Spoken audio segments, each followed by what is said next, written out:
Welcome to Surviving Life's Traumas and Dramas podcast, where me and my family have come together to share our experiences of our traumas and dramas and hopes it will provide you a place of comfort and encouragement with zero judgment. Just real conversations of our journeys so you never have to feel alone on yours. Hello, ladies and gentlemen. You have... No gents, just ladies. Well, there's gents out there. Gents, hi Jen. I thought you were around the table. What's up? I have a deep voice. I'm a man. Oh my! So do I. Sorry. I sounded possessed. Back to you. Possessed. Oh gosh.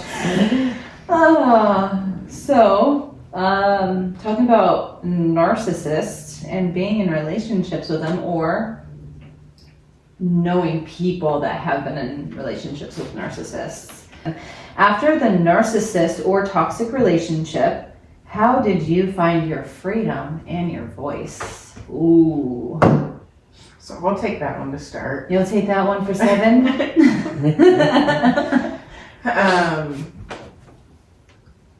For me, I kind of touched on this on a previous episode.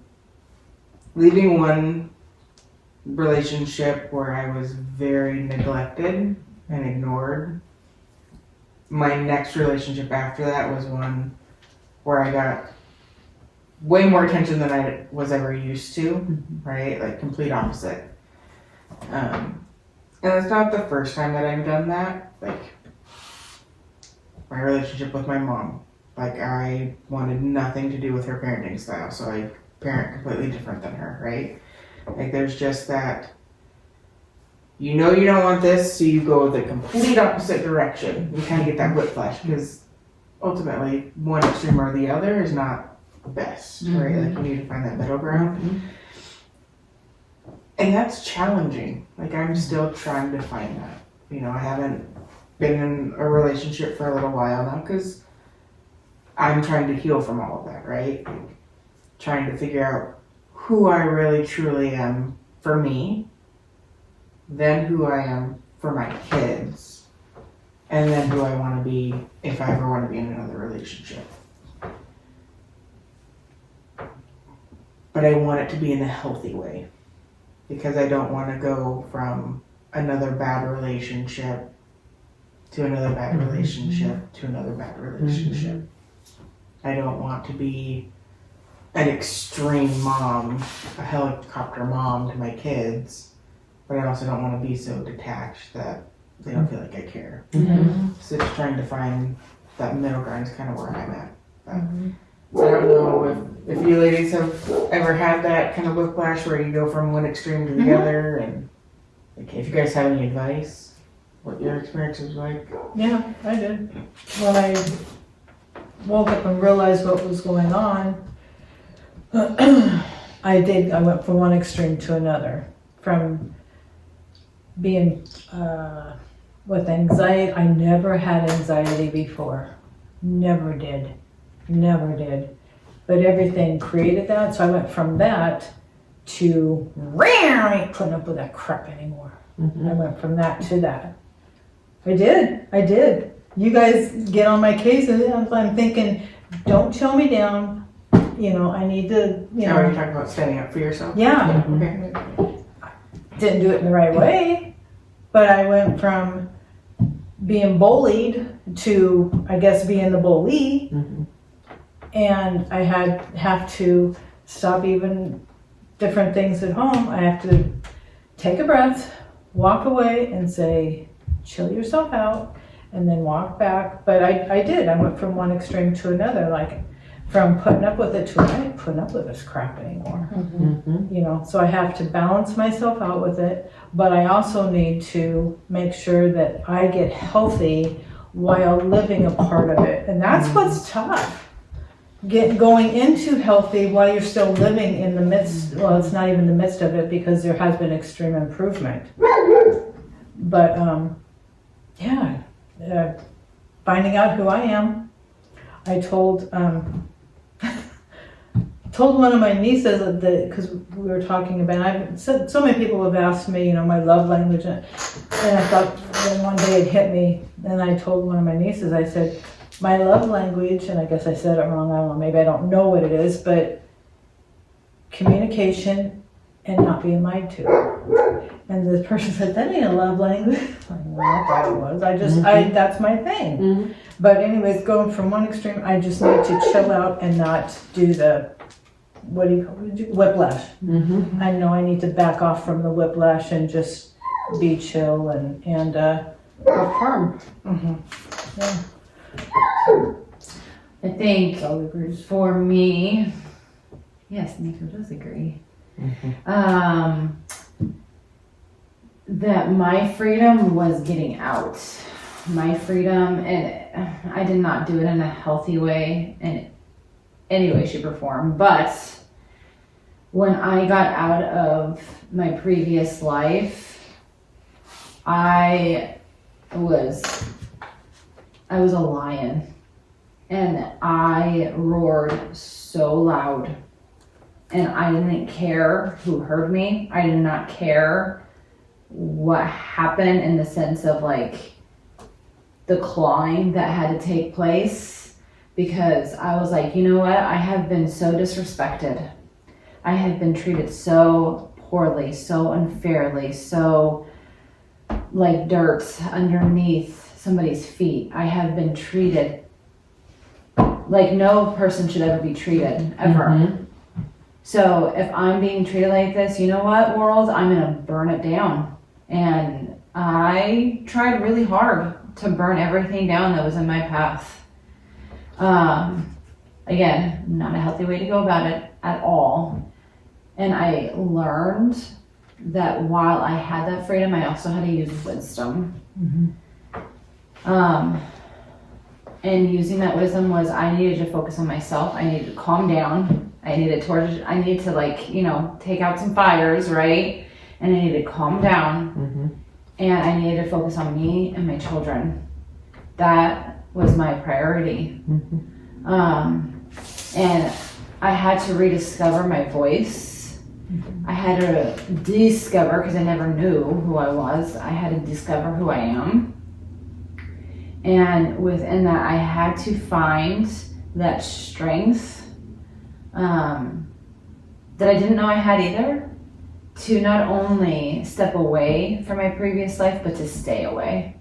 And the freedom that I got within all of that was absolutely incredible. Like, was it healthy? Again, no.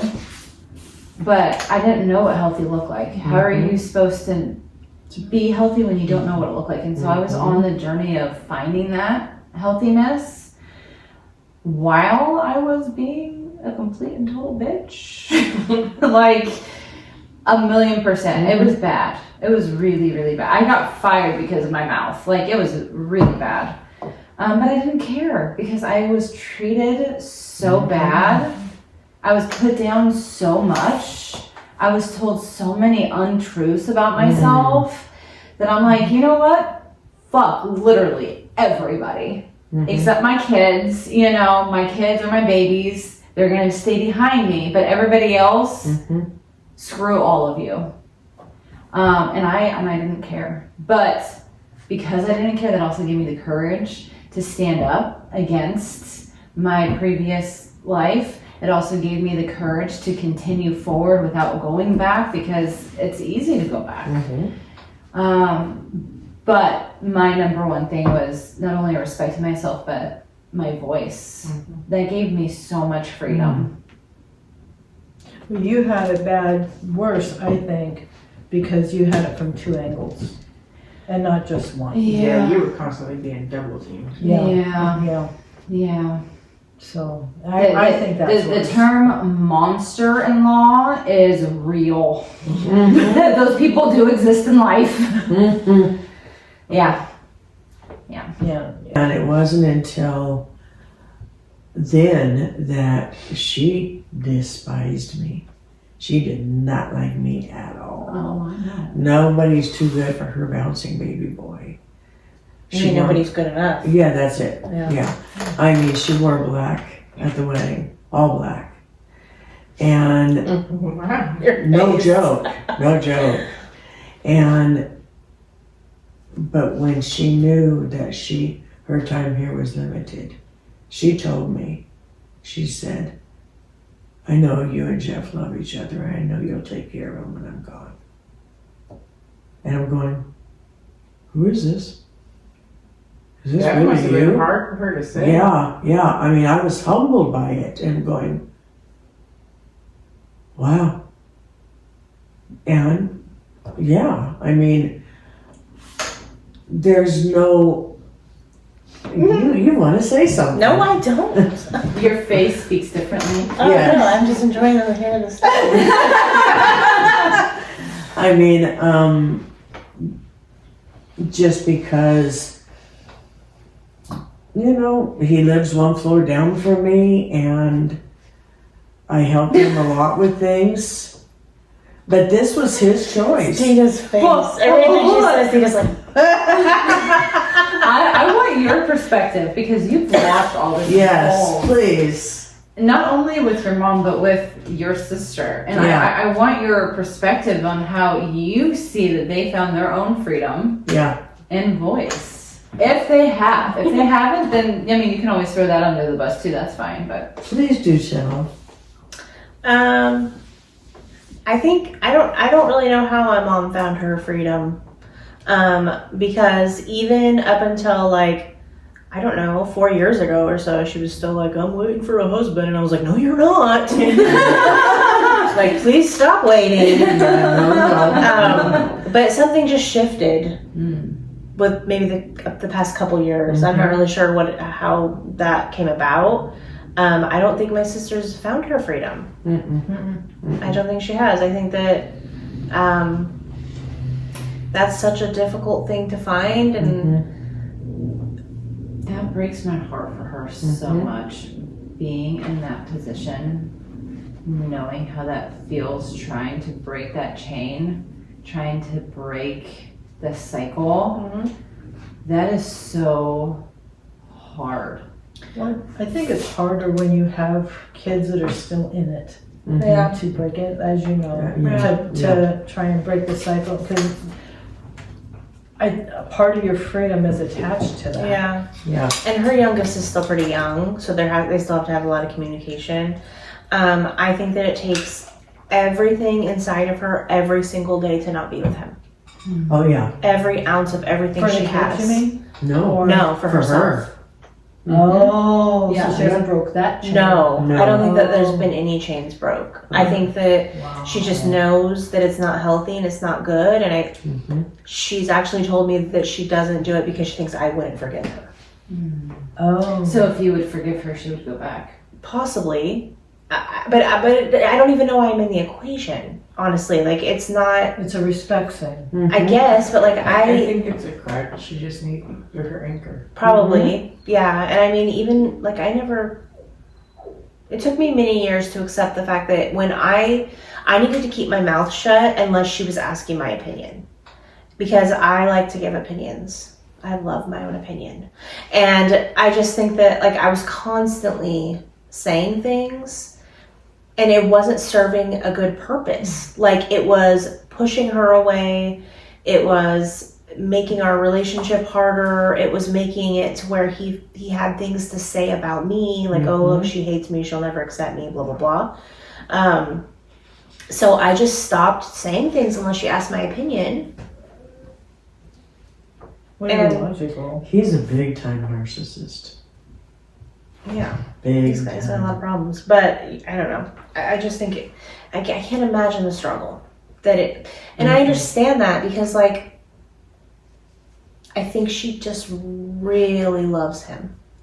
And I understand how it feels to really love someone, and I can't imagine how hard that would be to know that they're so bad for you and they're so unhealthy, and you can't change them, and they refuse to change themselves.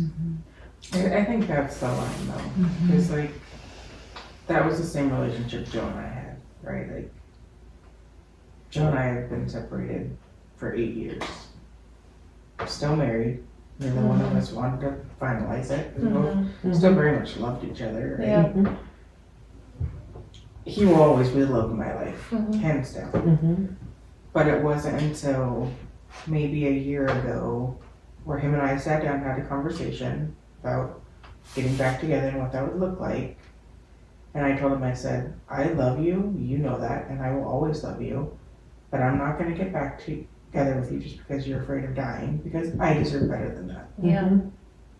Like, Yep. me owning the fact that I now understood I deserve better than what he originally had offered me Mm-hmm. was the game changer. Yep. And he was willing to work on his issues. Mm-hmm. Like, he started trying to, get his health healthier, his body healthier, and, work on his narcissistic stuff, his selfishness, because he knew that about himself. And he hated it. Which takes a lot. Being self-aware like that is Yeah. literally the biggest, hardest step somebody can Yeah. take. But if he's not willing to own it, Oh, yeah. there's no hope. Like, Mm-hmm. she will have to get to a point that she can let that go. I know. If he is not willing to change. Yeah. And feel like she deserves better. Yeah. Was the biggest piece. But when you were so used to unhealthy, Yes. like with you, when you went into healthy, it was so uncomfortable because it was just not the norm. And you didn't, people that go from unhealthy and look for healthy, unless they find out who they are and take ownership of their life, they're not going to go into another healthy relationship because they don't know healthy, because they don't know them, because they're so dependent on unhealthy. Well, something too, you have to want Yeah. that. Mm-hmm. You not only have to want that, but you have to be able to do the work to have it and to get it. Yep. And the work is hard. Mm-hmm. Is there a lot of pain along the way? Absolutely, because it's healing. Yep. Pain is healing. And I'm sorry to say that, but it's true. If you want to is heal very from true. something, you have to walk through the fire. The pain, you have to bleed, you have to fight, you have to cry, you have to scream, you have to do all the things in order to get past that point. Not everybody wants to get past that point. Not everybody wants to do the work. Not everybody wants to be that healthy, to choose something better for them. Because it's hard. Yep. They're going to be in a cycle. Yeah. And I And mean, that's just like you said, they got to want to. You got to get to the end of yourself to where you don't want this anymore for your life. You don't want it. You just, and that's where she's got to get. Or she just, hopefully she gets there. And from what I have been told regarding what she's been through, it sounds like she is in this mindset of she doesn't deserve Probably. any better, so she is not going to go for better. Because, as we know, being beat down by a narcissist, that's really hard to overcome that. Especially when that's all you hear for years. Yeah. And so, And her only and first romance was this person. Like at a very young age, 18 years old. Your first everything. And your only, really, everything. well, and it's gonna break my heart because one of these days she will wake up and she will unfortunately be really mad at herself for living in this life and allowing herself to live the life that she's living. She's gonna be mad. I know I was. I guess I can't speak for her. I think I she's can done only- some of that already. I can only speak for myself, and I'm glad to hear that. But I know for me, I was so mad at myself because I'm like, I know better. Yeah. Why am I doing, like when I went back, what am I doing? Why am I doing this? Yeah, I know that's for my kids, but what the hell are you thinking? And I got so mad at myself so many times because of that. Did you stand up for yourself in a healthy way? I believe at a point with Go ahead. With Marvin the Martian. with my third. Sorry. It's what it is. It is what it is. 3 out of 4. Yeah. You've been married 4 times. Yeah. This is why I said she doesn't need to be looking for another husband. I have not. I have not looked for a husband in years. Hallelujah. Oh gosh, no. And then, but at the same time, when I moved from Kansas to Oregon, I got back together with Jeff. With her Jeff. Okay, I got back together with my second. There you go. And that was really bad too, because he was very involved with the neighbor. Oh, dear Lord. This is like a soap opera. No joke. A trailer trash soap opera, though. Yeah. Like a not good one. Yeah. A dirty one. And I think the worst one was my fourth. Jesus Christ. And he was in the That's church. subjective. But you know, honestly though, I think it took your second and the idea of being with your second, because that was the love of your life, Yes. to pull you away from the third. Yeah. Oh yeah. Like, I think that each time, like when you left the first, it was to be with the second. Yeah. And then you left the second to be the third. Yes. And then you left the third to be the second again. And then the fourth and the fifth. You are not allowed anymore. No, I'm Supposed to be done. with the second. Yeah, I was supposed. Yes. Jeez. But I'm going to tell you something. Every single time we broke up, he's the first one that called and said, I'd like to talk to you, blah, blah, blah. Yeah, well, because you guys have such a long-standing history. Oh, it's man. more of a friendship. We would Yeah, it's a Yeah. friendship. we It's a would have been friendship. married 35 years this last March 16th. They're just best friends. They really are. Oh, yeah. And I mean, even he's. No. No. I'm keeping it real. Right Yeah. here. No, I'm giving you that look because, like, No, seriously. but I'm giving you that look because I'm kind of like, why not? Because You don't want to know. no, I don't you don't wanna want to know. Okay. Just imagine why. I don't want to know. It involves. I don't want to know. Yeah, no. And Hey, loose. That's what it involves. Saying loose. Hey. yeah. The girls got me. Right? I have none. Okay. Well. Hey, menopause really did a really good thing for me. Oh my. Amen, sister. Okay. Well, anyway, I was whispering that to her. There's a mic. Well, what? Too much info. Too much She info. said talk dirty.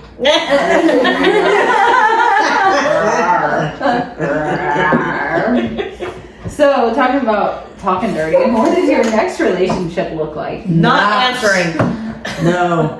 So, your next relationship wasn't healthy because number 4 is long gone out of the picture, right? And so was number 3rd. And number 1st and Yes. number whatever heck. Yes. Number first. I think though, Number 1st is deceased. I think that with her that she's had so much of the bad Mm-hmm. that she, I mean, even the slightest bit of disrespect or anything, she goes off Yeah. and she don't put up She's with done. crap. Yeah. Oh, I am No. so glad to And hear so I that. think that, and honestly, congratulations. Yeah. Yeah.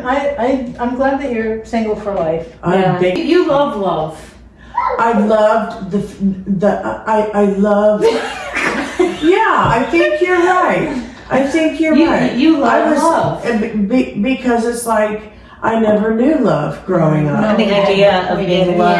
Yeah, Yeah. exactly. So I mean, much. oh, honey. The hopeless Yeah, we did. romantic. And it's like Grandpa. He's deceased. That's what I'm saying. But it's like He loved himself. he loved himself, and he A loved. little too much. Yeah. A lot too much. Yes. And so it's like he never really showed love to No, us. he didn't. So none of us really knew love. So for me, going to the next relationship after being in such a terrible narcissistic relationship with my previous, it was bad because two broken people getting together, Right. trying to make something work, Yeah. when not only are you broken, but you're broken together. Mm-hmm. It was a disaster. Mm-hmm. We almost divorced, and it was bad. We fought all the time because we were constantly triggering each other. Yeah. We were constantly not understanding each other's love languages. We were constantly not understanding each other's hurts, pains, and everything in the middle. And I always put my kids first, no matter what. Absolutely. And he totally understood that, but it still made it a very rocky marriage for a very long time. Huge pivot, and realized and recognized that we needed to fix ourselves. And once we started fixing ourselves, then we can fix each other. Yeah. And coming from, for both of us too, coming from such a bad marriage to a marriage that we both love each other, but we're very broken. It was really hard to figure out the pieces to that puzzle and figure out how we can not be broken together and still be together. And I do not recommend that for anybody because it is so hard being broken and being in a broken marriage and trying to fix not only yourself but your marriage too. However, with saying that, we are stronger, healthier, better than we have ever been. And so, 12 years together, 10 years married. Nice. But with that, it came with a lot of stuff. Yeah. But again, we were both willing to do the work. And if you're willing to do the work, both are willing to do the work, then that matters. That helps.